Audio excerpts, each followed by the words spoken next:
right, I'm just about here.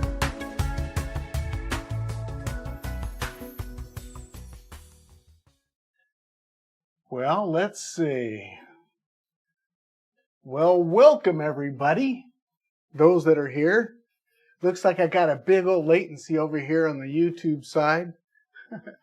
I didn't choose ultra latency because I am streaming on 2 different platforms, so I have to be careful of what I say. Those that know me on the, what is that, TikTok side knows that I get banned every single time I go on there.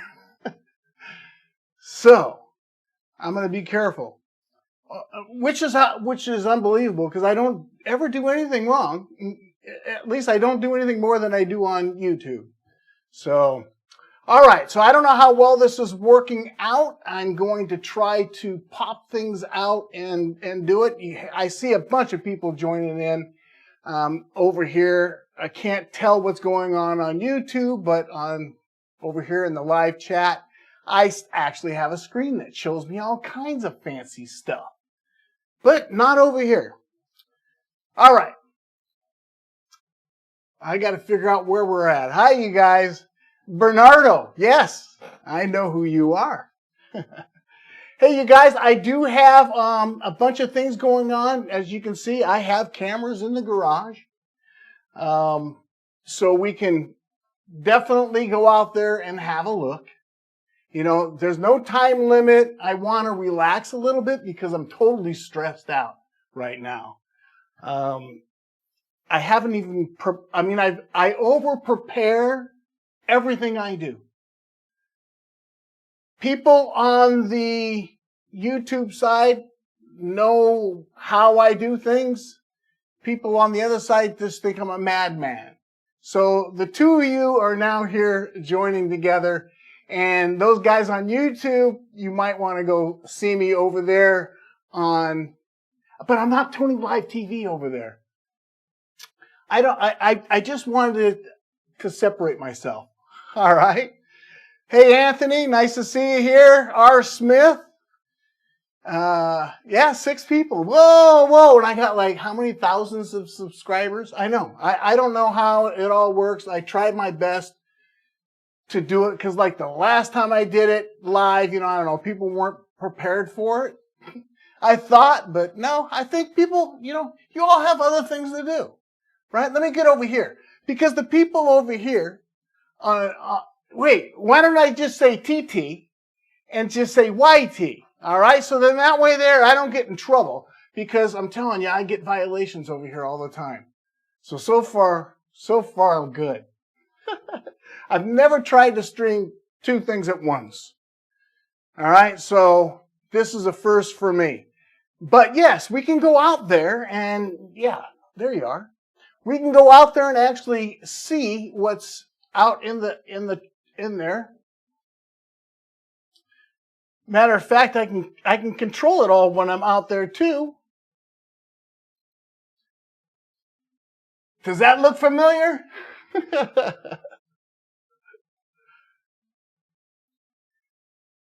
That's my desktop, basically, out there in the garage. So I think now everybody knows exactly where we're at in this whole thing.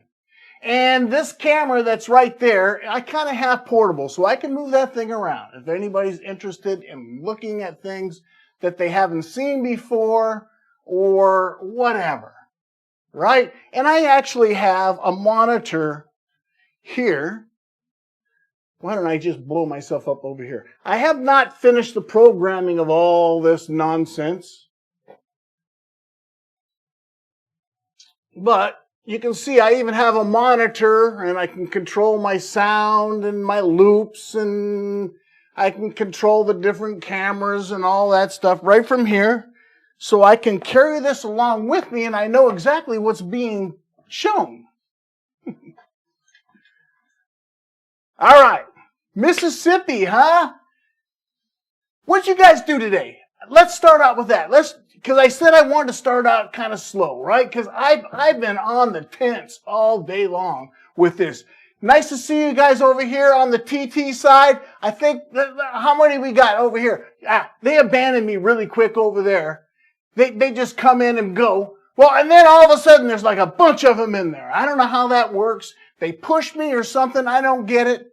But I mean, I'm giving them all kinds of cool things on their screen. I don't know how the heck to do it over here.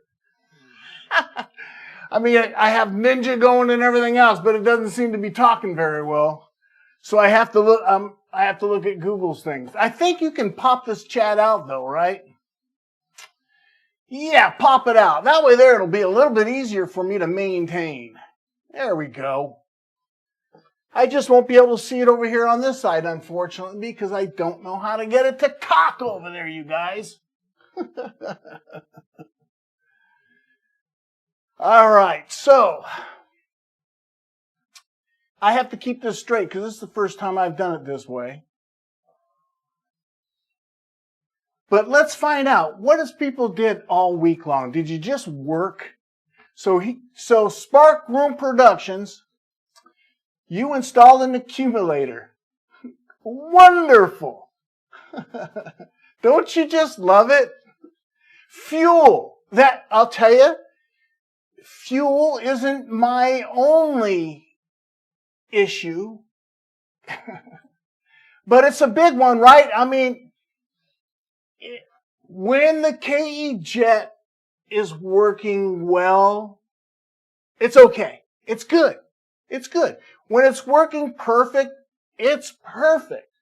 It's ultimate, right? I mean, for that vehicle in that time, it was great. But with the fuels and junk and everything that we have today, and everything's so dirty, I'm telling you, the KE jet, you can't even let it sit there for a week anymore, I think.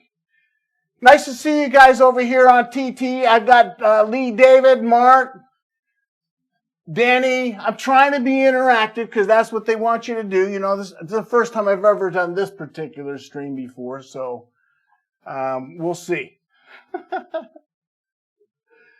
Oh, shoveling snow. Oh my gosh. Installed an ECU. Oh man. Well, you guys saw that I did all that stuff. Right? I can't even remember the names of all of it. You know, that's how unfortunate it is. So let me backtrack. There's not a lot of people here that know. I want to minimize something here. Like these stupid Ninja things because they're not working. There. Now I can see what's actually happening. All right. I got that one. Now, let me pop out this other one too. I really want to be interactive with everybody here. That's the point, right? And then I want to know where I'm at with everybody. Okay, I think I got it straight, you guys. Now, I don't know how this works as far as telling me how many people are in here or anything. That I don't have a clue. I think probably it tells me something somewhere. Let's see. Here we go. Nope, nothing going on. Stream health is excellent. So that's good. All right, I'm going to forget this, and I'm only going to keep up these chat windows, and that's it, because I can't watch these screens. They're all messed up. All right. Let me see who this is. Okay. From Romania. Nice to see you. What you driving, man?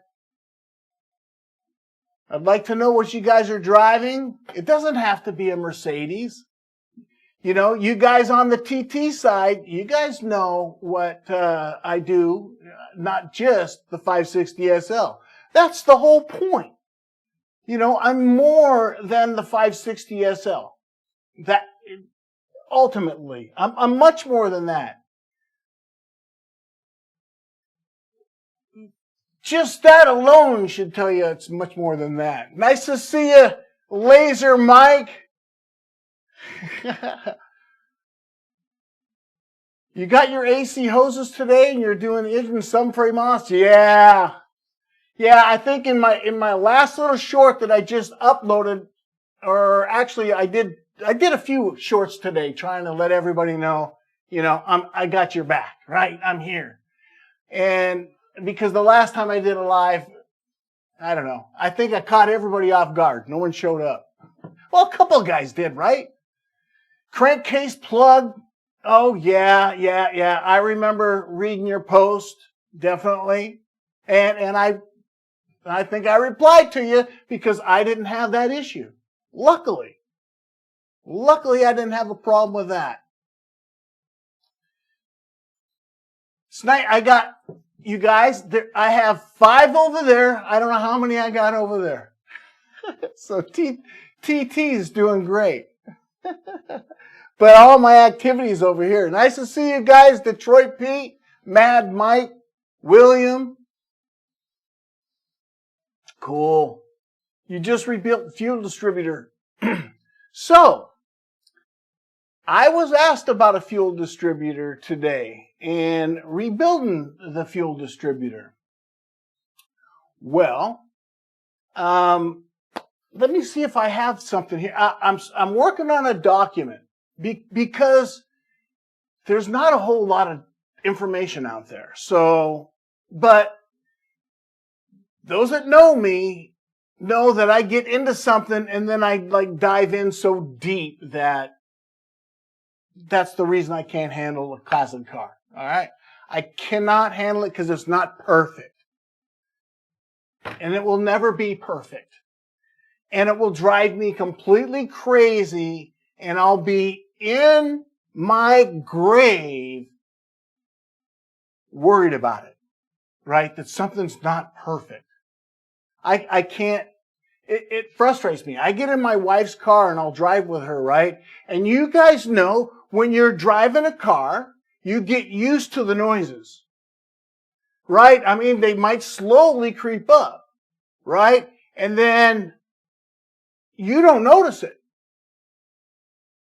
I'm really sensitive to sound. So, I get into my wife's car and it says, "What's that?" Something's not right. I hear it. Something's not right. Just it sounds the same to me. And usually it is, right? You think that's what it is. It does sound the same. But the thing is, it's wearing out. Just like me. It's wearing out. You know, these cars, these cars that you're seeing, on Bring a Trailer, okay? And I'm not saying anything about anybody or anything like that. But what you're seeing is a nice outside look, right? I mean, you put some dry ice in there and you clean things up a little bit like that. You make sure that certain things are in the right places and all that. And no doubt it has low mileage and all that kind of stuff. Yeah. But it's still been sitting there for 40 years. I mean, it is what it is, you guys. And I've completely dismantled this vehicle. Every single part. Not the body, but the subframes, front and rear, the differential, everything. And we'll look at it. We'll look at it if that's what you guys want to do. We're going to do whatever you want to do. But I completely dismantled everything and then reassembled it.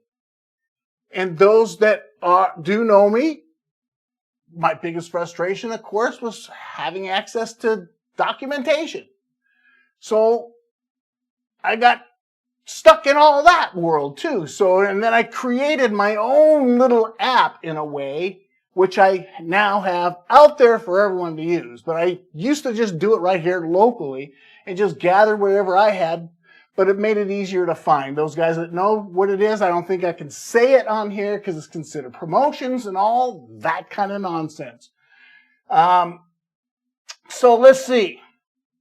So what were the results you got? Okay. Let me go back, make sure I got the right one. Yeah. Hi. Okay. I'm gonna keep with that conversation right there, and then I'm gonna come back to you, Pedrigo. So I have a video, right? And you can look at it. Actually, I have a few of them. You can see when I realized that, yes, the fuel distributor needed to be rebuilt. And I even took out the piston and stuff like that myself. I didn't want to rebuild it. And it wasn't because I couldn't do it. It's because I was doing everything else, right? That's not my only car. and they're all old like me, so I'm fixing all that. But yeah, nice to see you guys over here on TT. So I sent it off to Flowtech. And right here, I'm telling you, I took meticulous pictures before it left, because you guys know I'm going to do that, right? With even laser overlays and all kinds of stuff, right? All the way around at 360, every single bit of that thing, close macros. And then I wrapped it all up, sprayed it with WD-40, made sure everything's really nice. And I put a little note in there and says, yeah, this is for me, right? And that I'm going to be reviewing this on the YT platform, right? And all that kind of nonsense. And then when I get it back, you can see the pictures of what happened to that, in my opinion. Uh-oh, I think I just turned on some gestures or something in my thing here. I'm new to this part of it.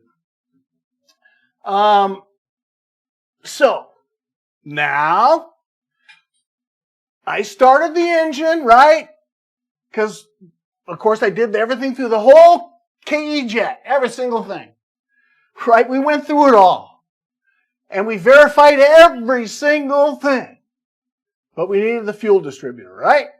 So sent off the fuel distributor, let them do it, and then you saw what happened, came back, I put it on, it worked, right?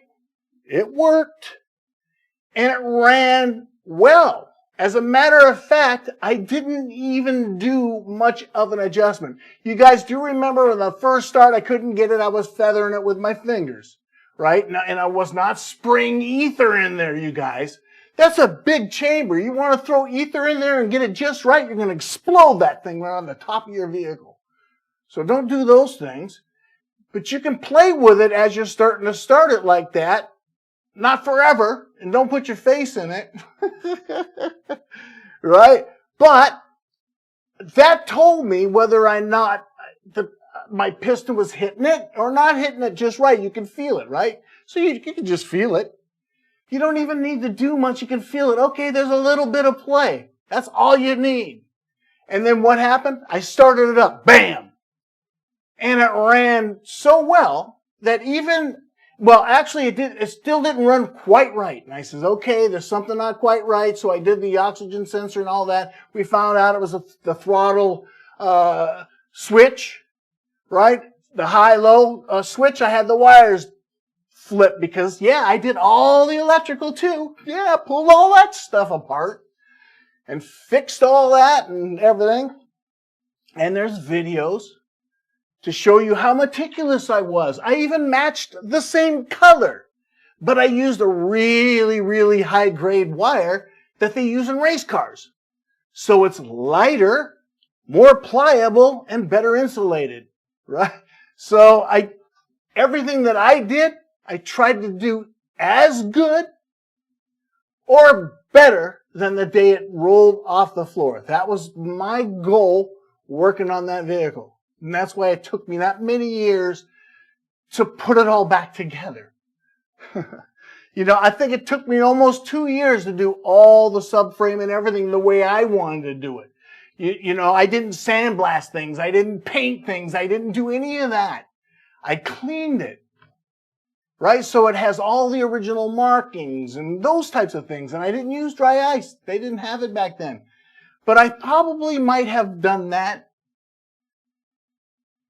But I didn't have to. Okay, so let me get back to the question. If I do that, it'll be all night long. All right. I remember that. Just rebuilt your 560. So that was my deal. And what ended up happening is then I went ahead and you guys know that I pulled out the dash and I did all the stuff inside of there, right? And then that took me 2-3 weeks or something like that, and I filmed it in detail, right? And then I put it all back together and I go to start it, and I wanted to show you guys, you know, how the odometer all works and the tachometer is all working perfect now. As a matter of fact, if we went out there right now and looked at the clock, as I said before, it's perfect time.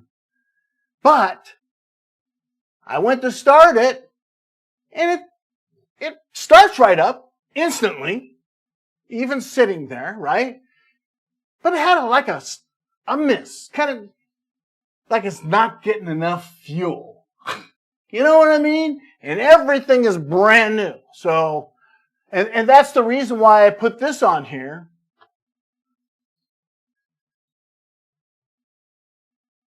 Oh, not that one. Ah! See, I told you I wasn't planned. But, you know, from the tank all the way forward was completely rebuilt and blown out and everything else, the tank taken out, cleaned. So, yeah, a lot of work was put into that thing. And then, but I'm telling you, it's a fuel problem. And so, that, on that video, you'll notice I only drove like around the block or something because it pissed me off. That's what happened. It pissed me off because it's like, again, here we are going down the same road that every single person who owns an R107, at least in the US, you're going to experience this. You will. And if you don't think you are, it's because you got used to it. Just like I said in the beginning, your car doesn't run the way it did in 1987. It just doesn't. And that annoys me, right? I know there's something wrong. What? I don't know. But, you know, I got so tired. It's easy to diagnose. Don't get me wrong, you guys. Those things are easy to diagnose. It really is.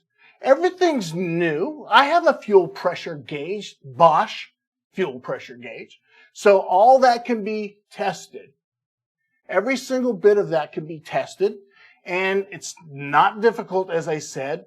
You can test the EHA, right? I've done it all, every single bit of it. So it's not like you can't figure out why. You know, it's just, I don't want to. I'm tired of it. That's really what it boiled down to, because I'm a slave to it.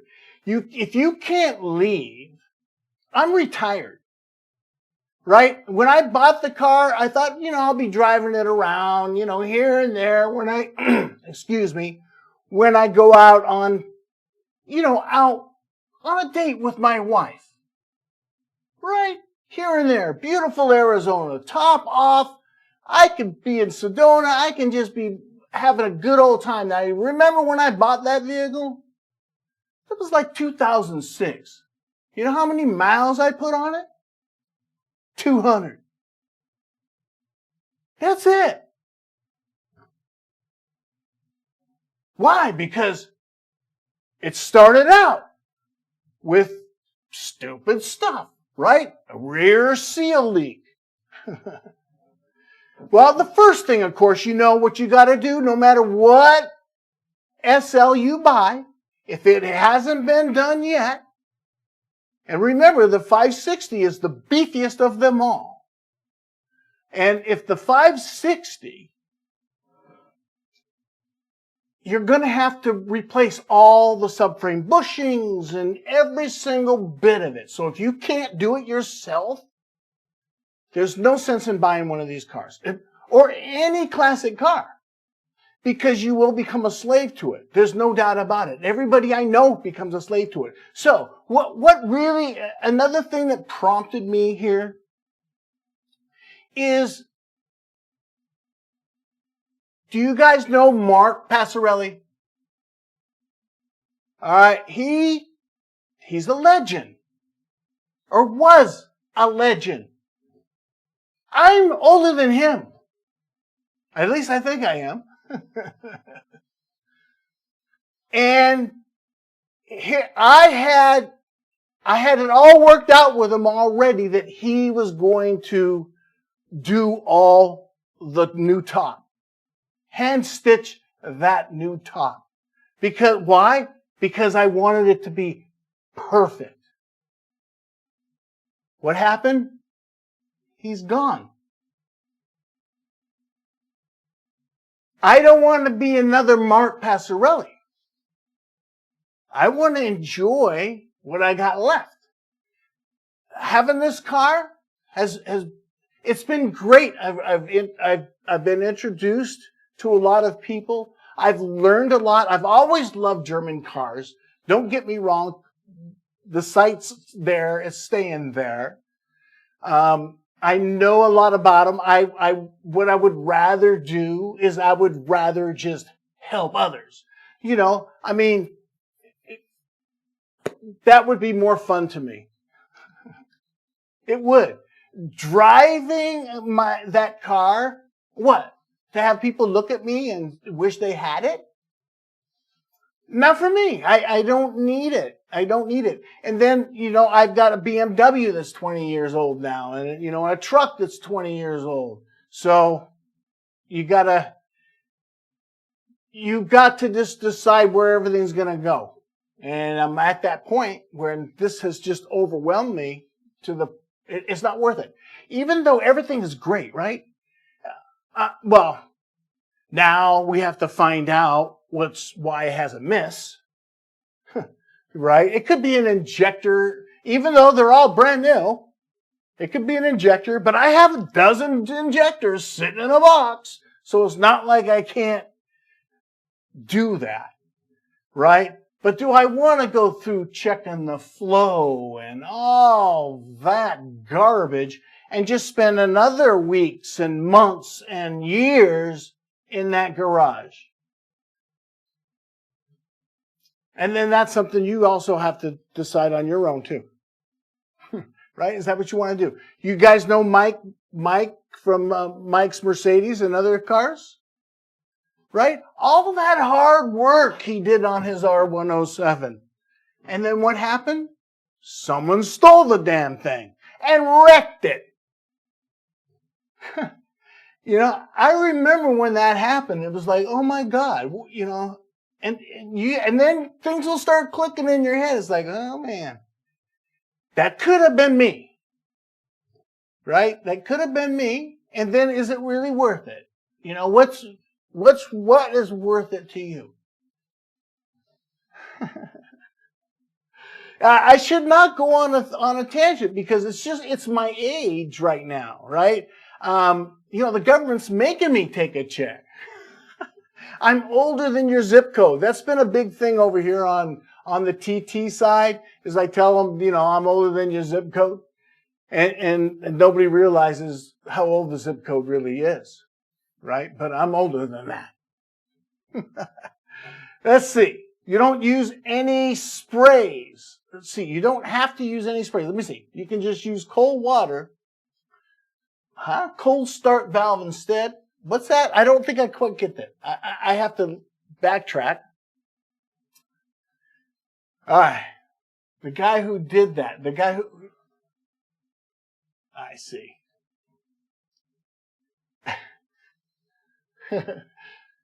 Okay, yeah. All right, let's see if I can, because there's a lot going on. I've never tried this, like I said, on 2 different platforms and everything. So there's a lot going on. And I don't have moderators, you know, like I'm not like a celebrity or anything. I'm just a stupid idiot over here who bought himself a 560 SL and decided to. And if you know, obviously, you know, the whole reason, thank you, man.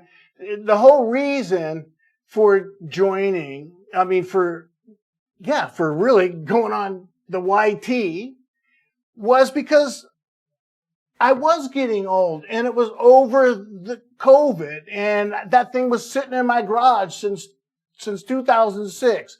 And it's going to sit there another 7, well, it can't because I'm going to die before that, right? That's the whole point. I'm going to die before that car is ready. No, I had a burnout even way before that because it was in 2008 I had a burnout because that's what happened. I rebuilt all the subframe. My wife and I pulled the chain using the right tool. And I don't think I've seen anybody on YouTube use the right tool. But we pulled a new chain in it, and I changed the cam gears and the guides on the top like everybody else does, right? You all change the guides on the top and forget about all those ones on the bottom. But anyways, so yeah, if you're buying one, oh yeah, I did all the guides. Did you? Did you do that oil pump guide? Did you do those lower guides? Yeah, because when you start getting into that crap, you know what's going to happen. That's your rabbit hole. I have a whole video on it. It's called my rabbit hole. So yeah, I mean, it's not like I burned out yesterday. I burned out a long time ago. So I did the complete subframe, right? And I mean, I did it meticulously. I even found errors in the manual because I'm so anal. But I went ahead and I completely assembled all that and put all OEM that was available. If it was OEM, original equipment, or NOS if I could get it. That's the only way I would do it. And I completely dismantled everything. I even have the right spring tools. You know, I'm not using your Harbor Freight clamps.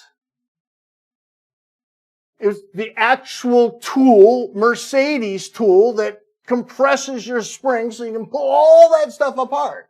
Front and back. All of it. Differential. I completely dismantled the differential and put it all back together. I made sure all of the end play, all of that was perfect. Right? Everything. I did everything. I'm a nut.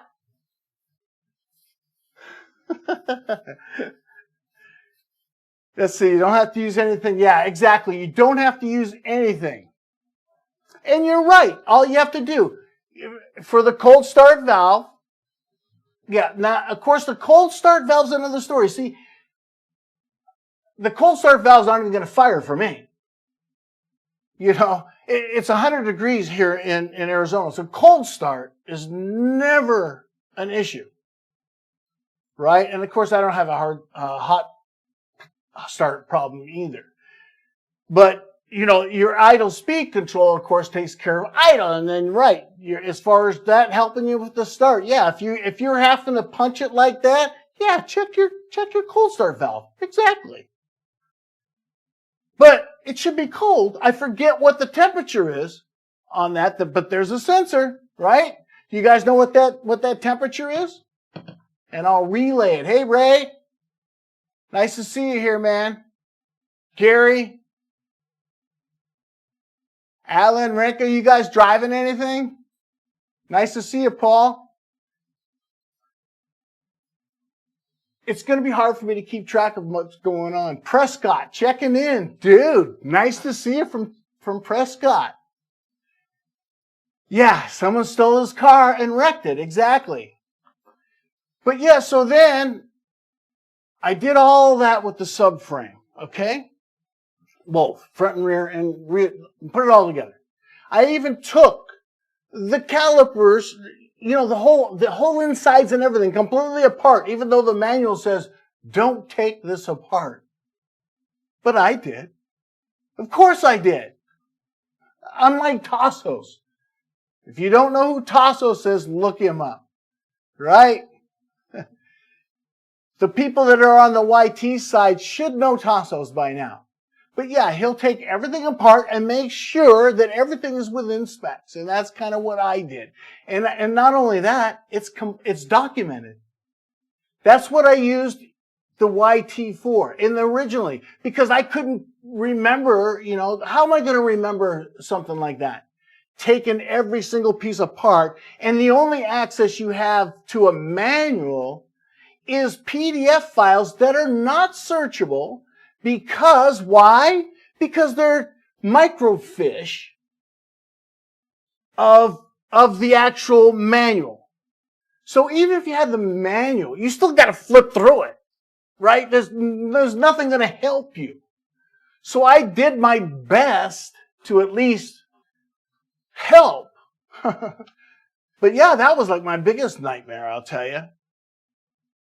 You know, even though the resources were out there, it was just like, how do I find it? It's like, you know, Control U and look at the source, and then Control F to search for whatever I want. You know, that was a nightmare. So yeah, a 560 SEC, a 300 CD. Yeah. Also 59 Fahrenheit and below. See? So that's when, thank you, AZ Door Stuff. Where AZ Outdoor Stuff? Yeah, I just chatted with you earlier. Just chatted with you. I have something here from someone,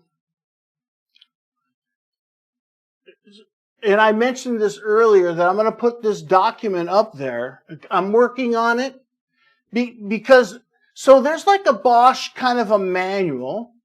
Let me pull this up so I can remember what I'm doing here. How do I do this? Yeah, right here. All right. All right, Jeff. So, you here, Jeffrey? Yeah, I'm sure you are. I can't keep track. But I know you're here. So I'm working on the document, and it's going to be in PDF, and I'm going to do it. So, Bosch, or someone from there, let me find out what this is exactly. I have it somewhere. I don't know where it is right now. But there is a document. Yeah, Jeffrey. So, I get it. I got it. Okay. So, there's a document, right, on taking it all apart and the baseline. I shared that document when I took mine apart. And, you know, I think there's a video for it and everything, and it's all in the PDF. But the one thing that's missing is, then what? Right? So now you did everything at your baselines, right? Yeah. But, you know, what happens next? Right now, Grey Goose. Anybody familiar with Grey Goose? If you're not, you should be, because let me say I wish I would have, okay? But then you never know.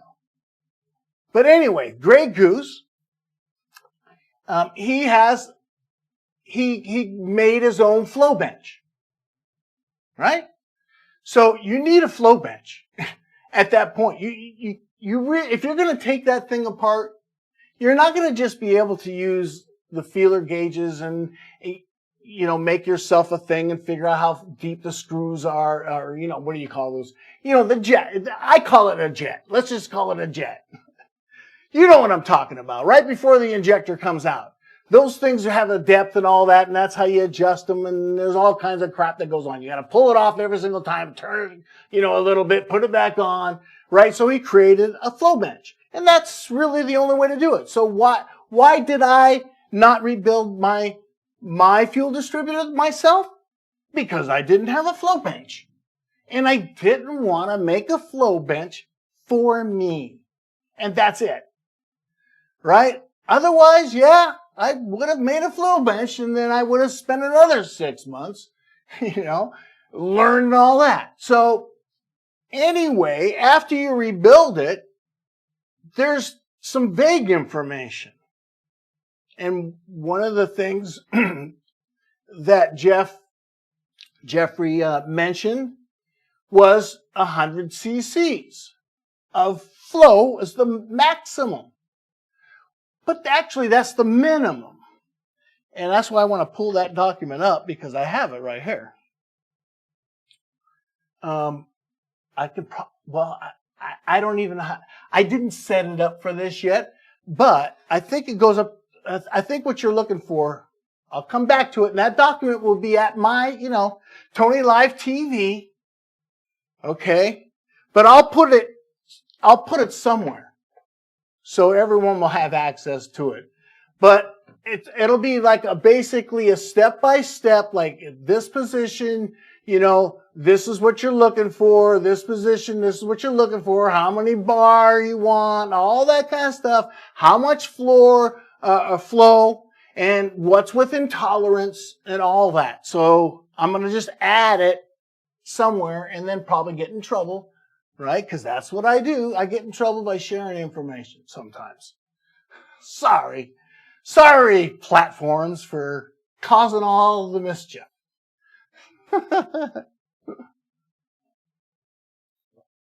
Right. It is crap of what they say about the fuel distributor.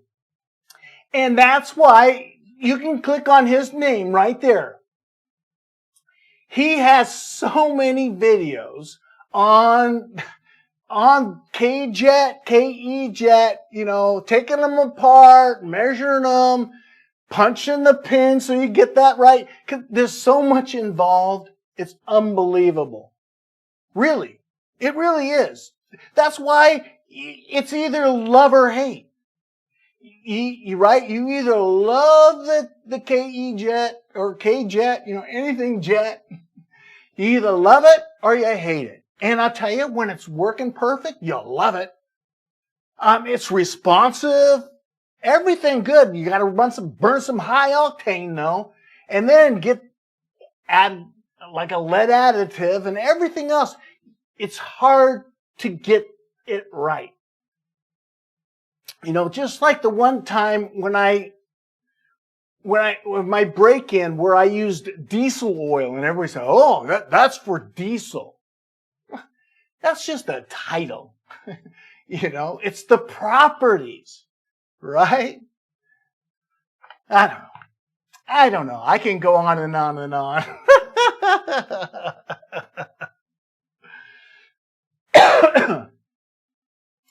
150, yeah. And I think, actually, I have some very precise information because I was studying it, right?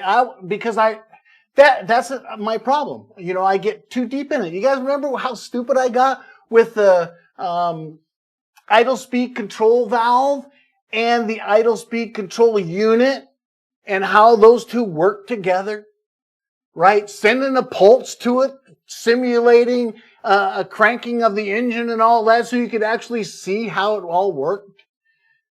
I mean, yeah, that's nuts, right? Tell me that isn't nuts.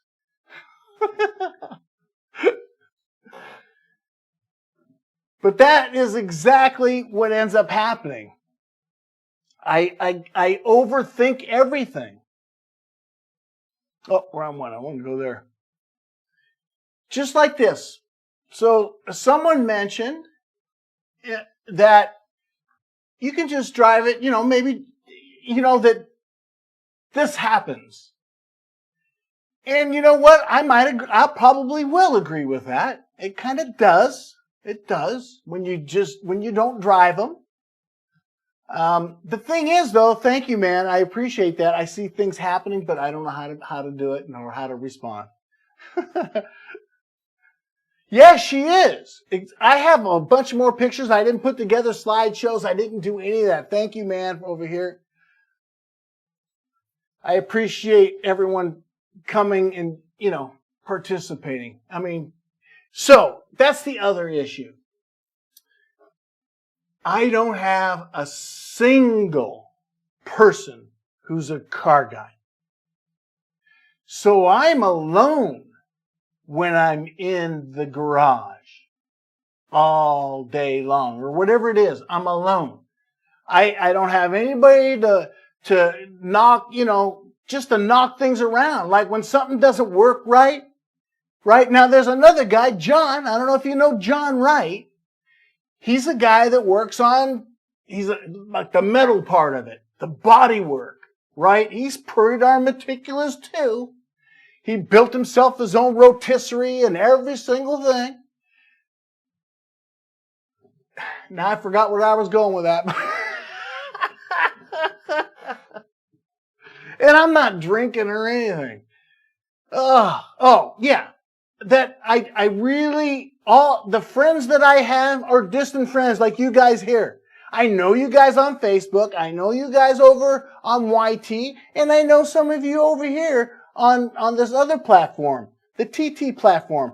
I'm new over there. They don't really, that whole platform doesn't have a clue who I am. I mean, you see behind me.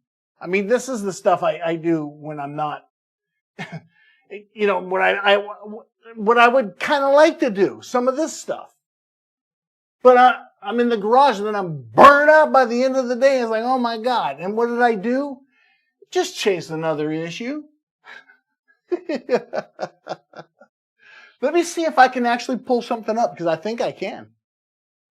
I think it's possible. If I can figure it out. But I can. Let's see. Yeah, probably this I can probably do. Let me see. Hey. Let me just interact with the other side. Hey, y'all. I don't even spell it right. Let me see. What was I going to share? Oh, yeah. I can't do it. Sorry. I can't. I didn't set up for photos. Sometime, you know, I should probably do that, like as a little thing that I can do across here, just so you can see a bunch of stuff. Because when I did the suspension work, I didn't have video. So I took all these pictures, and I had a 35 millimeter or something. I didn't have, it was digital, I think, but I printed it all out, and I don't know what the heck happened to the original stuff. Maybe I still have it, but I posted it, obviously, and that was, you know, in the forums, right? The Benz forums, and also over there on two different places where I did all the subframe work and all that kind of stuff. So what ended up happening, you guys, is after I got all that subframe stuff all done, I still had a transmission leak. I bought it that way. I knew, or not transmission leak. It had a rear seal leak. It wasn't gushing out, not like this transmission right here. You know, that thing is pretty much gushing out. It's just dripping right out of that seal. So it's weird to me. But anyway, thinking of dripping out. Yeah, here you go. So I finished all the subframe and did all that, put the whole car together. My wife and I did the chain, right? Bought all the special tools, spent thousands of dollars and thousands of hours probably researching, right? Figuring it out. And then I go, you know, you want to drive it, right? You got to drive them or they're going to die. That's what ends up happening. If you don't do it, they're going to fall apart. Well, they're going to fall apart anyways, because I went ahead and I go to drive it and everything else. And actually, no, that's not when I did the chain yet. I had not done the chain yet. I just finished all the subframe. That's right. I should go back because that's going to mess up this whole story. So I did all the subframes and the differential and all that, every single bit of it. You can see it in the last video. I show some of the driving stuff. We'll go back out there. And then I go to drive it one day. I mean, it drove beautifully. But I pull it out of the garage and I let it warm up, right? Because I don't want to just drive it. I let it warm up a little bit and I'm sweeping out my garage. And what do? All of a sudden, this smoke just starts pouring out the back. I'm talking so thick, I thought the car was on fire. It was unbelievably thick. So I didn't hear anything. Car's running beautiful. And I run over there and I shut it down. Lift up the hood. You know, nothing It's not smoking, except I notice where it is. It's starting to come up from underneath where the transmission is. So what do? I went ahead and I pushed it back into the garage, and I see a puddle of oil, like quarts of oil on the ground. And then I jack it up, and it's just coming right out of the exhaust. So I'm like pissed to the max, right? It's like, what did I punch a hole through a piston or something? You know, what would cause quarts of oil to come out of your exhaust? That's your question. I pose that question to you guys right now. That is the question I have for you. Let me hear it. Let me hear your answer to that question. Come on, guys. This is where you all interact with me. Don't leave it all up to me. Come on. I've got a few people over here.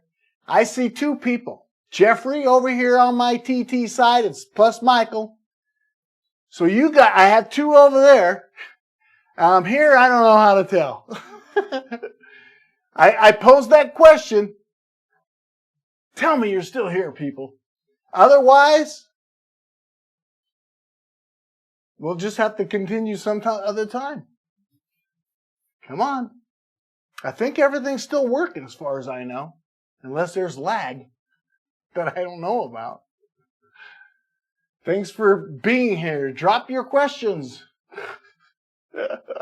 Okay. Oh.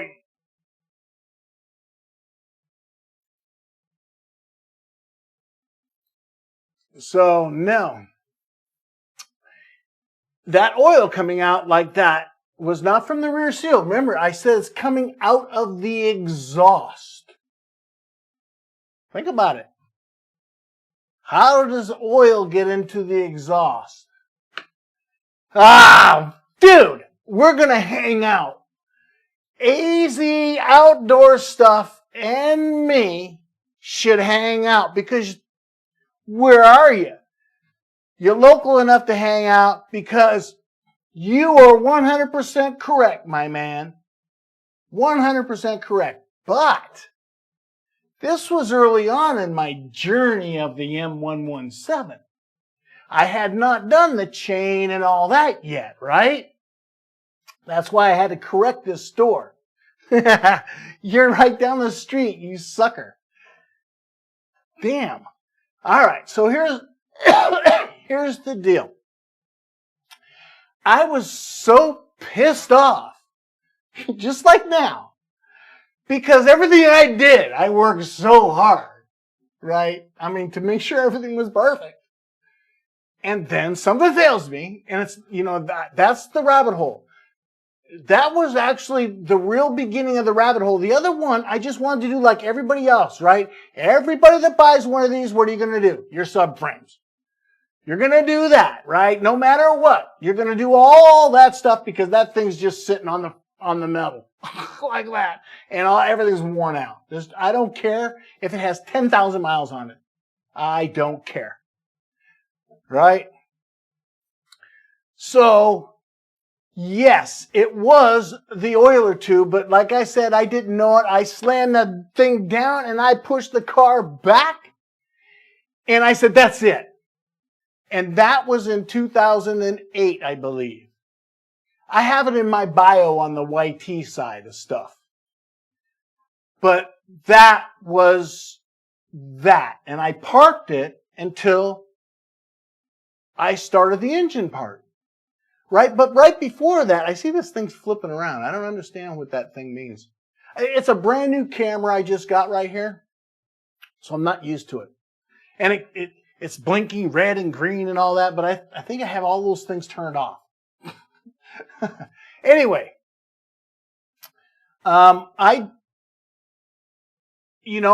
says, okay, I just parked it until when COVID happened And, you know, I used to hang out with friends and stuff. You know, I'm like this guy that did all kinds of stuff. That's why I parked the car.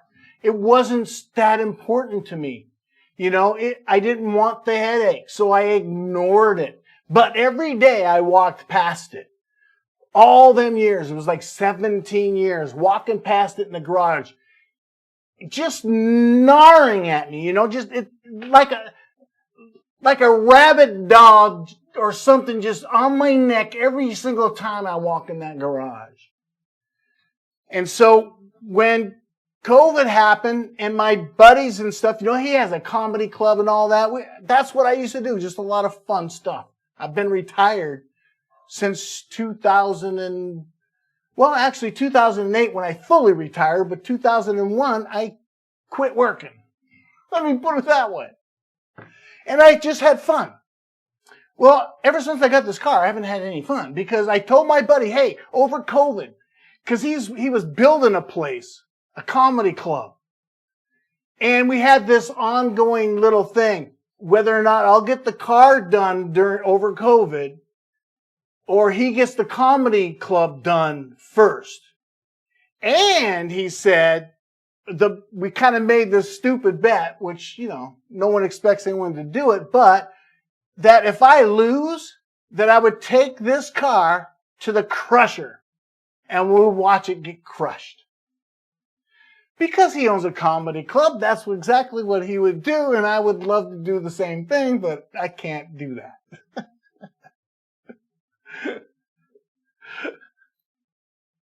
So, so the first thing I did was pull the timing chain. Or actually, that's when I pulled the covers off the top and discovered one side, that oiler tube, just sitting there.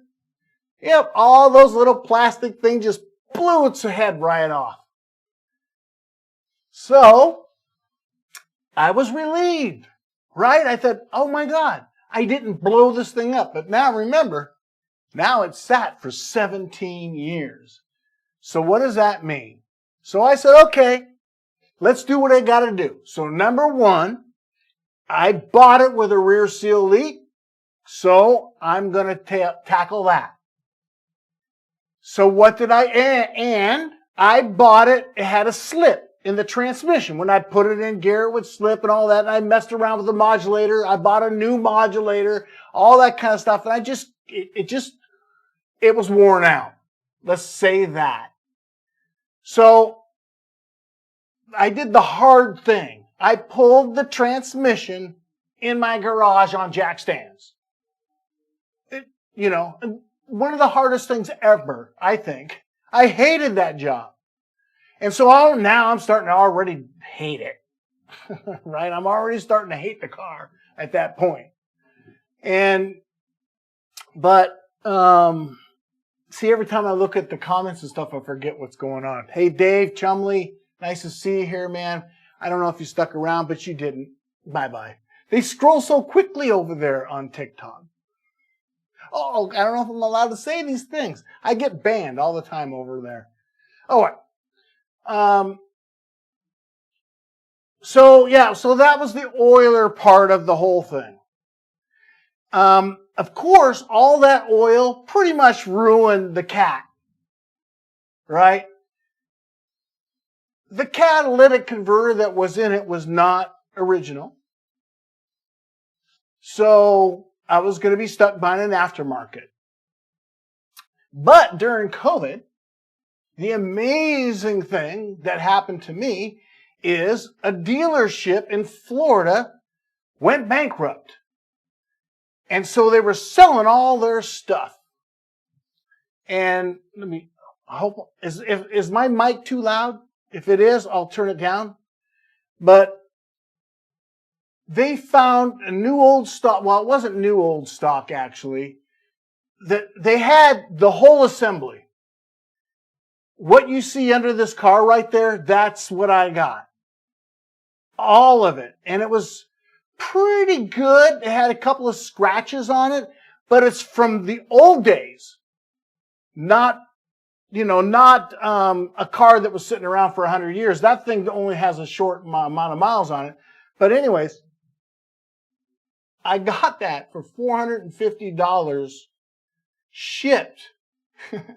Shipping included for $450. So that was a great score. You know, I'm starting to feel pretty good about it. Now I got the original exhaust. And I went ahead and my wife and I changed, yes indeed, we changed the upper guides and we pulled the new chain, buying all the right tools, which I have, all right, and did all that work, and then I brought it in and passed emissions and everything was great.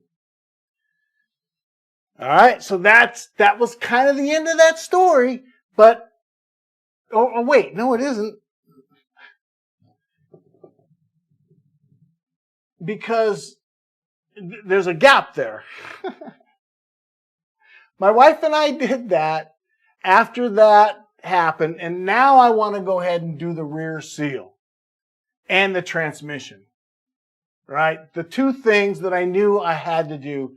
Everything else now I had done. So that's what I did now. And that's when the whole thing started. That's when I found out, you know, that thing had spun and gouged it all up. I needed to buy a new plate, and I didn't know what I was doing, and left and right, and blah, blah, blah. It was just a nightmare after that. But everything now, of course, is all new. It's brand new. Pretty much everything's new. I mean, who actually pulls the pistons and rods and everything out of these cars? Not a lot of people. Nobody's crazy enough to do it.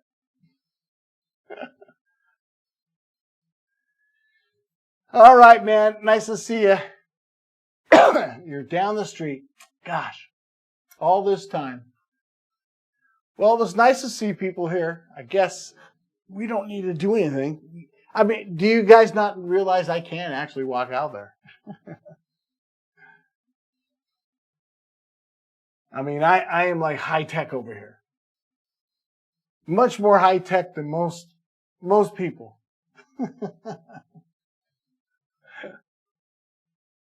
No doubt about it.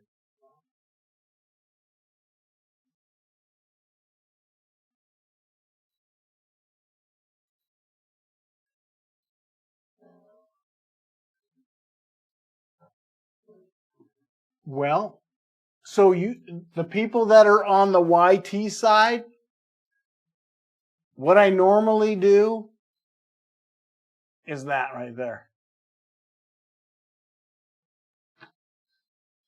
I mean, as far as live stream. And then I don't post it. It's just a playground to me. That's what I use the TT side for, is as a playground. I mean, if you can see what's happening in here compared to what's happening on the YT side, you'll understand what I'm talking about. Of course, I have a lot more people here, right? Boy, my hair's all coming out. You know, a lot more people on the YT side know me. I was self-employed. I've been self-employed since I got out of high school, pretty much. I started, I was interested, the only thing I could do was math. I hated history. I hated things that I could remember. And math I didn't have to remember. I mean, yeah, there's some rules and stuff, but it made sense to me. So,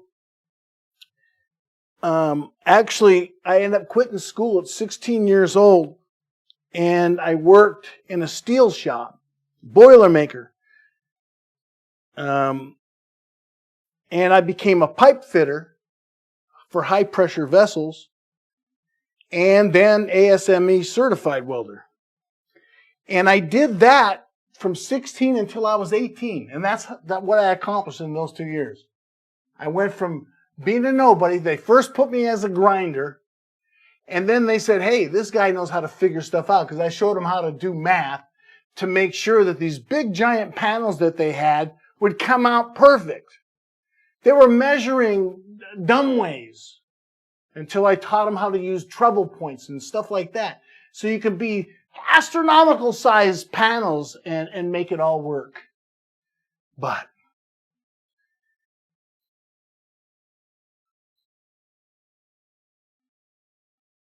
anyway, on that thing, so I only worked until I was 18 years old. And then I said, no, this is going to kill me, right? Smelling the fumes, because I went from doing fitting to doing more welding because they needed somebody certified over there to do that. So they paid to have me certified, and that's what I did. And then, you know, I would come out just blowing stuff out of my nose, you know, like a coal miner, right? So I says, nope, that's it. So I joined the Navy. And I joined the Navy because I wanted to learn computers. It was a new thing. So they didn't really have computers, but my dad is retired military. And so he says, Tony, what you want to do then is you want to be a radio man, because they're going to have all the latest tech. The guys with the radios, right? Communications. So that's what I went for.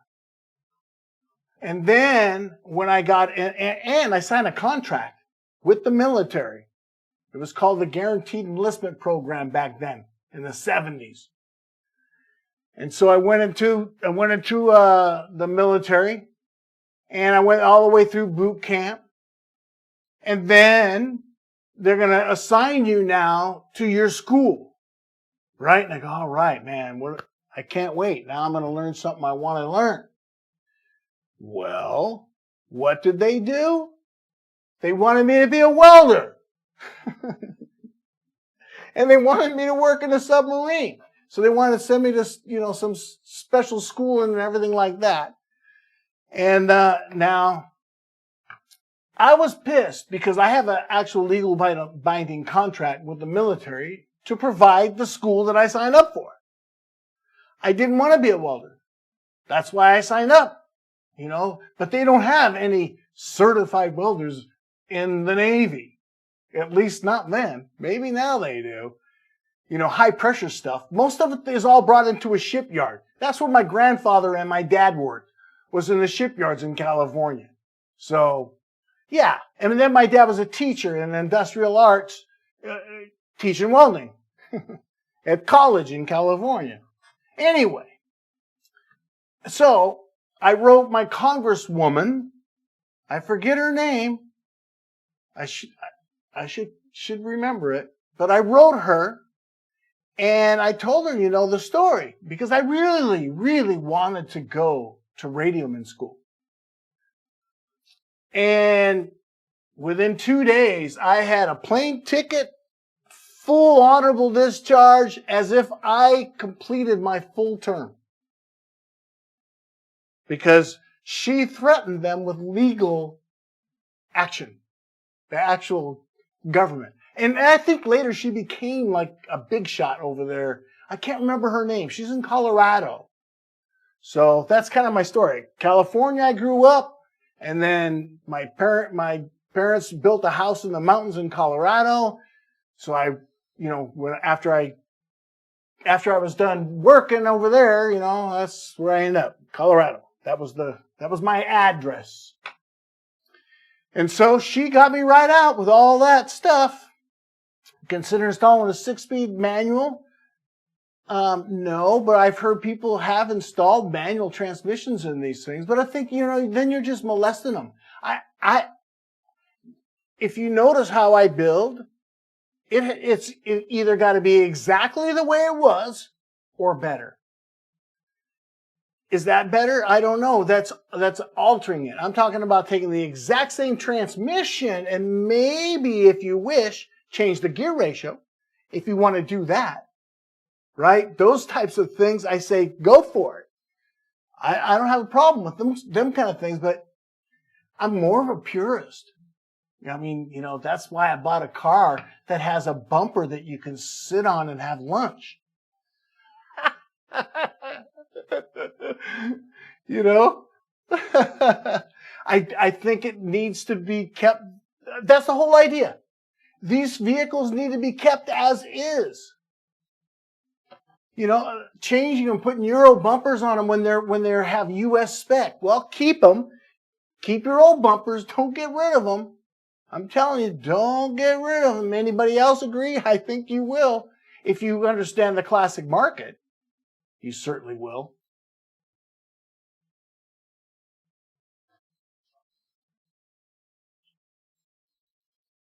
But yeah, go no cat. Yeah, that's one thing. Definitely, you can certainly do that. You know, there's even tune kits for them. You know, those are all bolt-on things. I have no problem with that. Just like my wheels. You can't see my wheels here, but the wheels on my vehicle are not the original. They're really cool, in my opinion. They're bigger. They're 16-inch. If I had some other pictures, you'd see exactly the squat that I got out of it, what I wanted out of it. That's exactly what I wanted. I wanted that much clearance between the wheel and the fender well. I don't want anything to hit, but I want that much clearance to give it, because I'm so freaking anal, right? I'm back to this whole thing again about numbers. You know, things have to be even, this and that, and all that kind of stuff. So, yeah, see, I know a lot of people hate those bumpers, right? But I think it's only because somebody told them they hate those bumpers. I mean, I would love, if I ever got in an accident, who do you think is going to win? I mean, when you look underneath that vehicle, you can tell. You can tell that is not right. I mean, look at it. Look at that.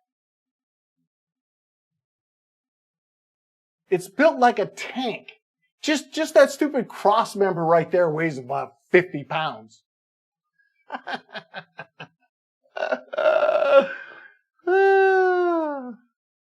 Yeah, it's kind of weird, you know, what people prefer, right? Like I said, I think it's just what they were told. You either like them or you hate them. Just like the KE Jet, you either love them or you hate them.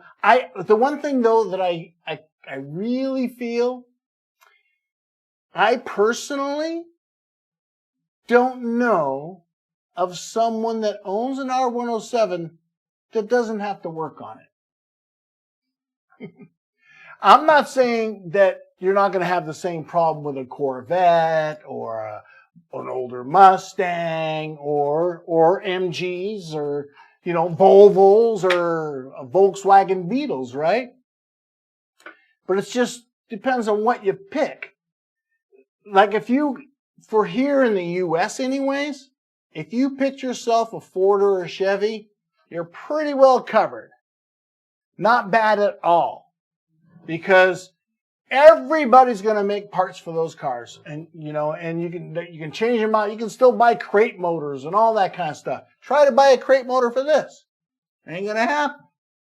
But I can buy the same motor that I put in my Mustang, or an upgraded version, right, with fuel injection and everything else that drops right in. So I think I'm not into cars so much like that, you know, muscle cars and all that, but I think that's a little bit easier to maintain, and right, because it's carbureted, you know, I don't know, they like the US fuels and crap and all the junk we got. Oh, yeah, there's always work. Yeah, always work. If you're not, you know, and that's where you have to draw the line. At my age, it's like, so I have some plans. My wife right now, she's in China. And she's going to be there for another month at least. And I'm here.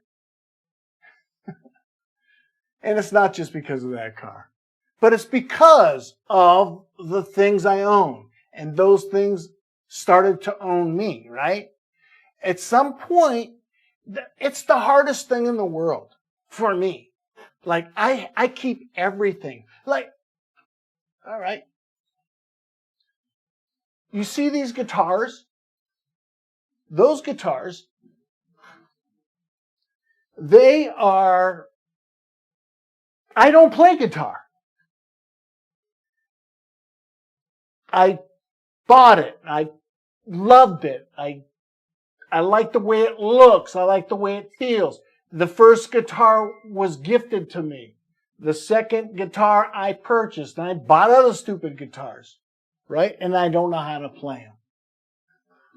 But it's just like this car. I liked the jewelry, right?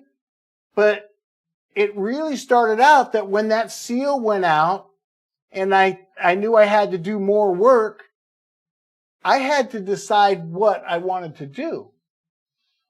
And so there you are. Let's see. Jeffrey's over there. And Gary. At least I've got a couple on the one, and then I have you guys over there. I see, I even have this thing that tells me all kinds of fancy stuff. Thanks. So, you guys over there on the YT side, you don't know what I do live over there on the TT side. And that's what I do it for. The only reason why I got a TT account was to dump stuff. You know, whatever I can't dump on YT, I dump over there. So that's where my BMW, my truck, and soon to happen, next week, I will be doing... Again, I'm overwhelmed because I'm going to be installing a new countertops and a new cabinet for my daughter. And I'm going to be painting the exterior of the whole house myself, you know, the whole thing. I have all the equipment. Of course, you guys know I do. I have paint sprayers that are better than any of the companies I could probably hire to do the work. That's the thing. You know, my neighbor has painted their house twice since I painted mine. I painted it once. That's it. One time. So far. You know, in the last 10 years. And mine looks like it was painted yesterday. You know, I scraped off all the foundation, you know, all the stuff that flakes off because, you know, the builders, they just throw their paint on everything, right? But I scrape it all off, and then I use the right kind of penetrating paint, right? Or not paint, but a primer that actually digs into that thing and adheres into the concrete. So now, and actually creates a barrier from the exterior. And then when you spray your paint, now your paint has something to adhere to, right? And mine looks great. All my neighbors, every single time because you got to remember, I'm in Arizona. Those things are bubbling, you know, instantly. There's no doubt about it. They're painting their houses all the time, or the HOA makes them paint it. Your wife can be from anywhere, but your car has to be from Germany. My wife's from China. So, and she's there right now. I don't know if she's going to come in and say hi on any of these platforms because, you know, they don't let people do much over there. Once you're there, there's like this big wall. I think they call it the Great Wall. You guys, when I have a hoot when I'm over there on YT. I'm keeping it down right now over here on TT. You guys know what TT stands for, right? So I'm going to be hitting those babies probably later tonight. Because that's kind of what I like to do when I'm not working on that stupid car, or fixing kitchen sinks, or painting houses. You guys just go over to the you can't find me over there unless I tell you where it is. Let me tell you who I am over there because it's completely different. Let me pull it up so I even know. I can't even remember who I am over there. Gosh, you guys, how do I find out who I am on that platform? I'll just pull it up. I'm streaming them both at once, so Let's just pull up something else to tell me that I'm going to blow the house down. You gotta keep on fighting for your dreams. And, let's see, view my profile. So, let's see, how do I do it? I can see my live is actually working, I think. How do I do this? Oh, this is not going to help me. How come this thing won't? Yeah, they keep you locked in. So I got to do it this way. So I'm going to copy this. Let's see if this works. Tell me if this works. All right, make sure I'm in the right platform. I think I can share this. Oh yeah. Let me do this. I think this is all you need. So over on that side, that's who I am. So if you're interested, you can go over there and yeah, I kind of dump all my other things there, my BMW stuff, my pool, playing with my dog, who's laying down right there, actually, right now. She ate an early dinner, but she's getting tired. But I'll be hitting those things, and then we'll see how long it takes me before TT over there, blocks me, because that's what they like to do. Yeah. Yeah, I don't know about you, but yeah, I have a brand new R107. And it was more expensive than the Ferrari. You bet. You bet. But look, mine is brand new. I mean, what isn't new? If you're following my build, if you follow the build, right? It's like, what's not new? Right? I don't know how many people are in here, but let's just have some fun. Let's do this for a few minutes. Let's go out there.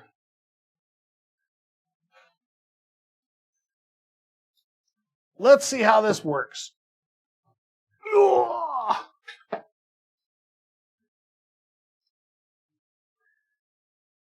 All right, so I won't be able to see what people are saying in the chat because I haven't got that connected yet. But if I ever do connect that, I'll be able to even see. I do have a monitor out here, but that monitor just shows me what's going on. So there I am. Yes, I'm out here in the garage. So now you can see me. Hopefully, I see a lag over here. I don't know what that means exactly, but I hope it's nothing too bad.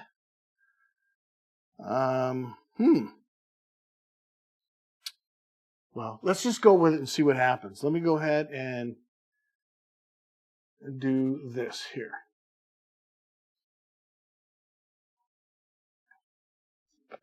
All right.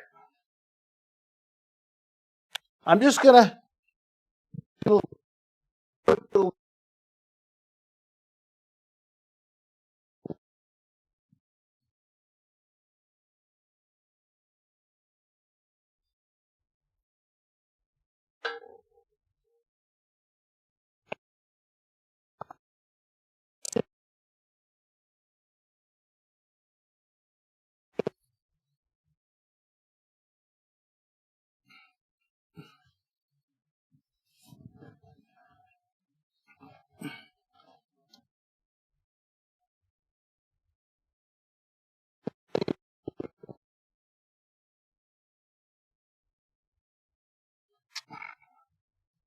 wires, though, you know what?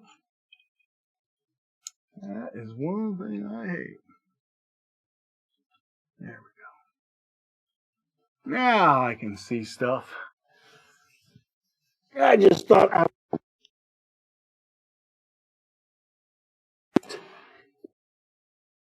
it would make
If I can.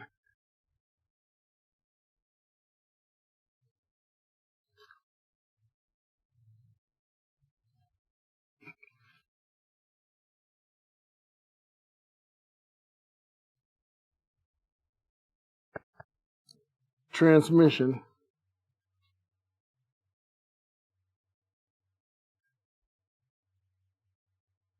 Now it's all over my back.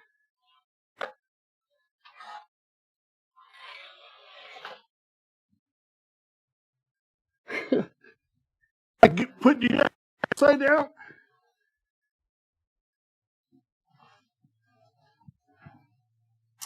Something else that guys do wrong. I see it all the time when they assemble this.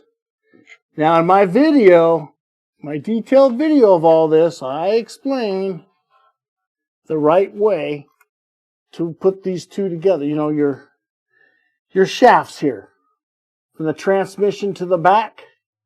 When you change out your things, you got to make sure everything stays the same because it's all matched, balanced.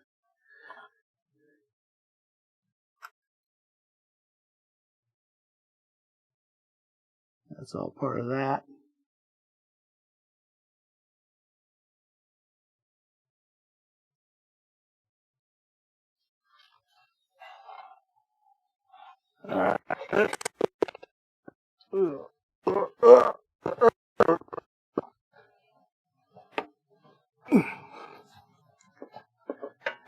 Yeah, when I did the suspension, let me see if I can get this in the right direction here.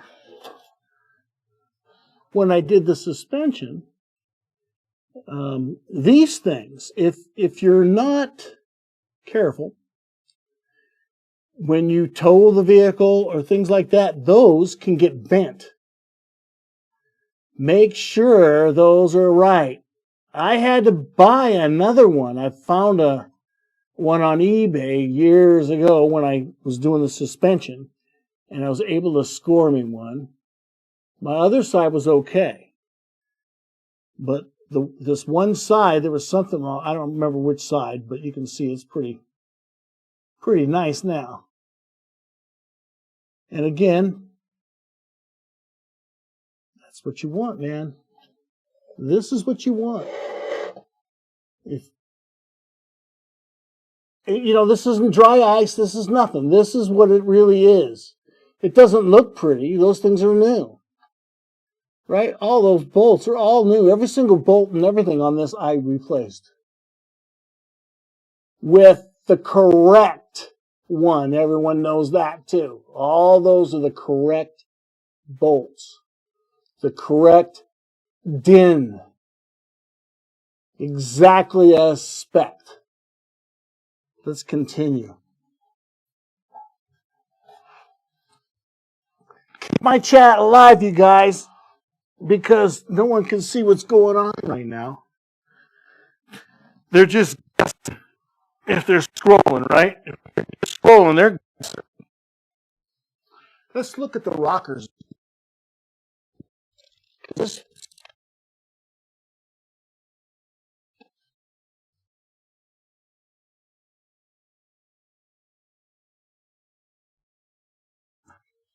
Do you know? Let's...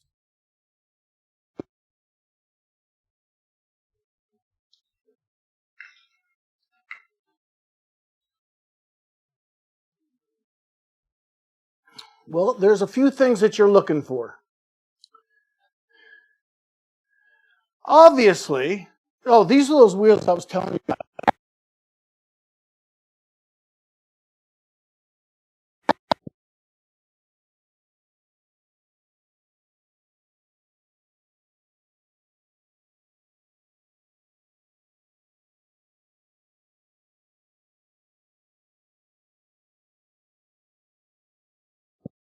wonderful. And they don't have much miles on it. And again, part of what I did. Let's see if I can do it this way.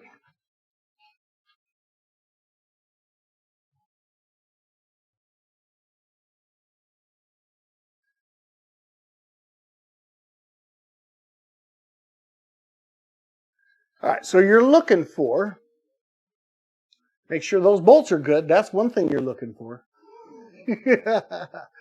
But you're looking for damage, right? Now let me tell you about these things right here, because this is going to be something somebody might say something about. Let me see if I can figure this out. This chrome. This is not factory. Unfortunately, this was professionally installed at Mercedes.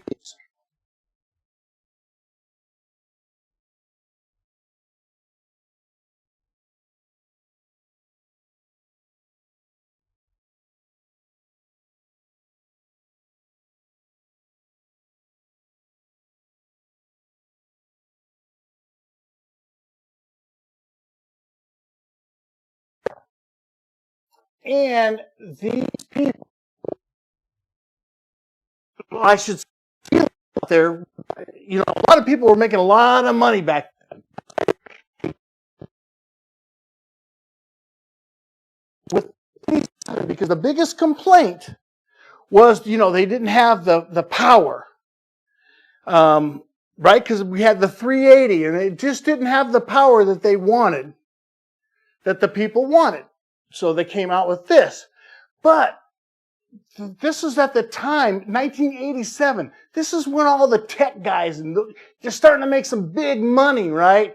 And so they were just piling on things like that.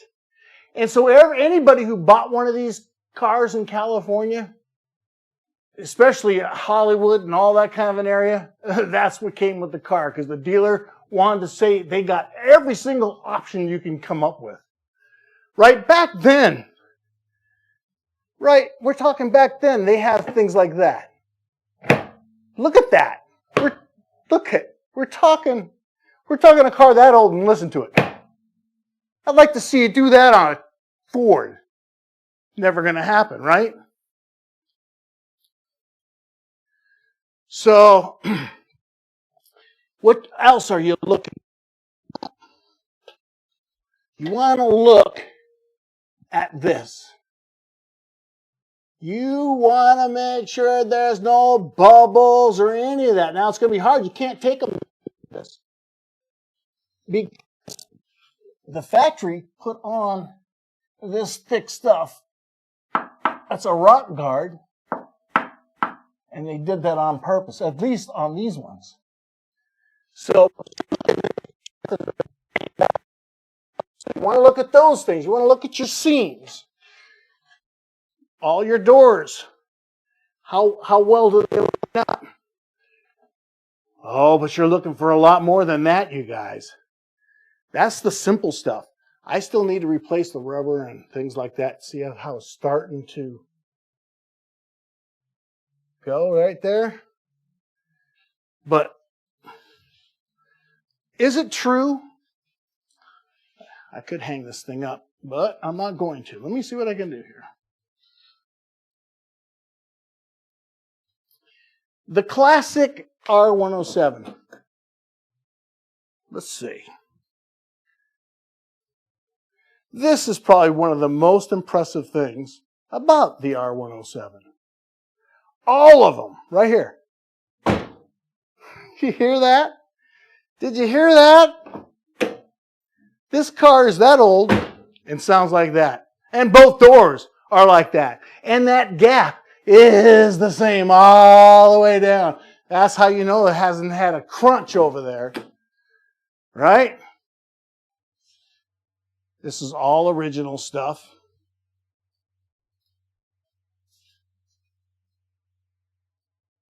What's not original is that. That back seat, obviously, is not original. Although, it's nice. Look how nice it matched that side right there. Not this, because that's got the sun damage. Yep, that's what'll happen. But look how nice that matched. Seat belts and all. These cars come with seat belts, you guys. Oh, I have the original cardboard or whatever that goes down in there. So yeah, I still have all of that.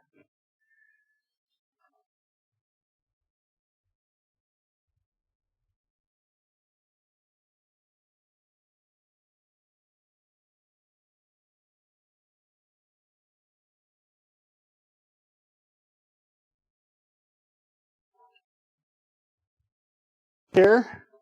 Oops. But wait, I should point that out because I did mention that in the video. You see that clock? Oh, where is it? You see what time it is? It's exact, man. Original Becker, and it works. The antenna goes up and down too. That's the dash.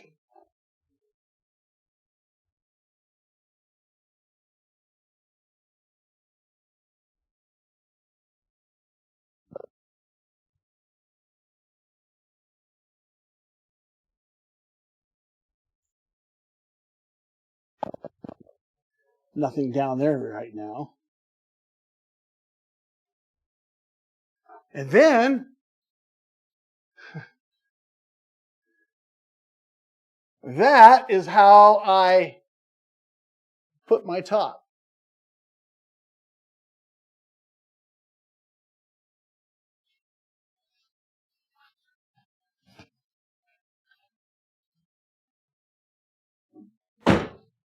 Gosh, that's wonderful, isn't it?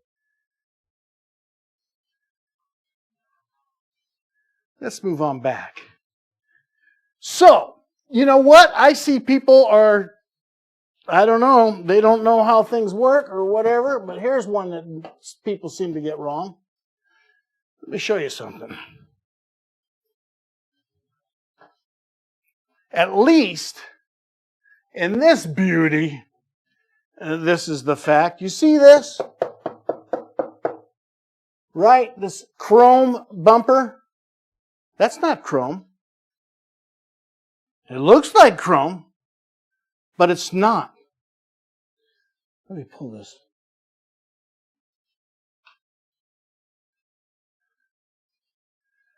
Yeah, those bumpers are not chrome. Don't believe me? You see that? Oh, I better back up. Okay. It's the same one. Gosh, I'm not used to this kind of camera. All right. These are stainless steel, folks. That's how they built these cars. Let's get my thing to, it can't focus. There. Yep.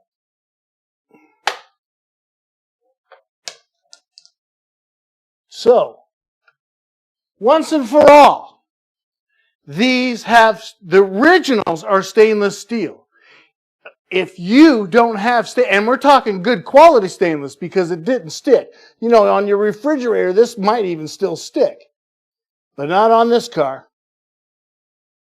Because that's all original. That's how it's supposed to be. That's what you're looking for.